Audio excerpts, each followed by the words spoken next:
మంత్రిగా ఉన్నారు. ఆయన అంటున్నాడు, "నేను నాణ్యమైన పుస్తకాలు ఇస్తున్నా, నాణ్యమైన చదువు ఇస్తున్నా, నాణ్యమైన బ్యాగ్ ఇస్తున్నా." జగన్మోహన్ రెడ్డి గతంలో విద్యా వ్యవస్థను నాశనం చేశాడన్నాడు. నిజంగా ఎవరన్నా మంచి క్వశ్చన్ ఇది కూడా. పుస్తకాలు ఇప్పుడు ఉన్నాయి, డిక్షనరీ ఉంది. ఒక డిక్షనరీ ఇచ్చాడు జగన్మోహన్ రెడ్డి అప్పుడు. ఒక బ్యాగ్, స్కూల్ బ్యాగ్ ఇచ్చాడు, పుస్తకాలు ఇచ్చాడు. ఇప్పుడు అప్పుడు టాలెంట్ చేసి చూసుకోండి. ఇప్పుడుకి అప్పటికి దగ్గర అర్థమైపోయింది మీకే. అది చెప్పడానికి ఏముంది, ఏదేం చెప్పొచ్చు. నాణ్యతమైన విద్య ఎక్కడ ఇచ్చాడు?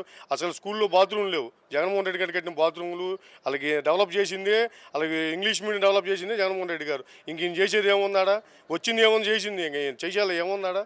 నేను డెవలప్ చేయడానికి ఏముందని చెప్పడం అయినా ఏమీ లేదు. చేసిందంతా చేశాడు.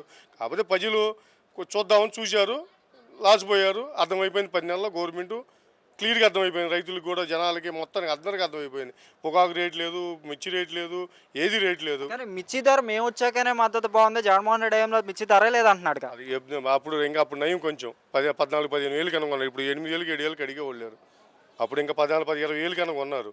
2019లో 20 వేలు కనుక కొన్నారు. ఇప్పుడు 14 వేలు, 12 వేలు కూడా అడిగేవాళ్ళు. హోంమంత్రి అనిత గారు, జగన్మోహన్ రెడ్డి రౌడీ రాజ్యం రౌడీలా ప్రవర్తిస్తున్నాడు, ప్రజలు రెచ్చగొడుతున్నాడు, మతాలు రెచ్చగొడుతున్నాడు, కులాలు రెచ్చగొడుతున్నాడు. నిజంగా జగన్మోహన్ రెడ్డి రెచ్చగొడుతున్నాడు వీళ్ళందరినీ. రెచ్చగొట్టినట్టయితే ఎట్టెందుకు ఉండేది? అదే రెచ్చగొట్టినట్టయితే, అధికారం ఉన్నప్పుడు అదే రెచ్చగొడితే ఎట్టెందుకు ఉండేది? ఇప్పుడు రెచ్చగొట్టినట్టయితే ఇప్పుడే ఎట్టెందుకు ఉండేది? అప్పుడే అంతా వాళ్ళ తాత రాజారెడ్డి పరిపాలన చేసేవాడు. చేయలేదు కాబట్టి అందరూ బాగుండాలనుకొని వదిలిపెట్టాడు. ఇప్పుడు వీళ్ళు చేస్తున్నారు చూసారా? అది రాజకీయాలు అంటే. కేసులు పెట్టించి కార్యకర్తలని అందరూ లోపలేస్తున్నారు చూడు, ఇది రాజకీయం అంటే. ఈ పద్ధతి వల్ల నెక్స్ట్ గవర్నమెంట్ మాత్రం పరిస్థితి ఏంటి? గవర్నమెంట్ ఏముంది ఇప్పుడు, జనంలో చూశారు 85% వ్యతిరేకత ఏర్పడింది క్లియర్గా. ఇదే కంటిన్యూ అయింది. 2027, 29, 28 మళ్ళీ ఏముంది? మా నాయకుడు ఇప్పుడు కార్యకర్తలతో వెళ్ళిపోతున్నాడు, కార్యకర్తల జోలికి వెళ్తున్నాడు, కార్యకర్తలు కలుస్తున్నాడు. ఆ కలుస్తూ వల్లనే అదే పార్టీ బలం ఏర్పడింది.